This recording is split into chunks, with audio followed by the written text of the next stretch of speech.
প্রধান শক্তি স্তরের ইলেকট্রন ধারণ ক্ষমতা যদি আমরা সূত্র দেখি সেটা হচ্ছে 2n²।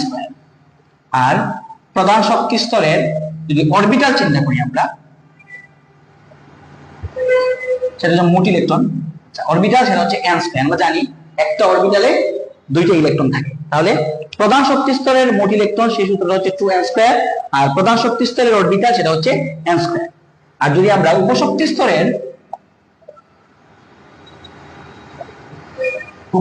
স্তরের অরবিটাল চিন্তা করি, সেই সূত্রটা হচ্ছে 12+1, যেটাকে আমরা অনেক সময় প্লাস মাইনাস l দিয়েও আমরা মানে ম্যাথে মানে কোয়ান্টাম সংখ্যা যখন বের করি তখন বের করতে পারি। আচ্ছা, তাহলে এইটার সূত্রটা হচ্ছে উপশক্তি স্তরের অরবিটাল সংখ্যা সূত্র হচ্ছে 12+1।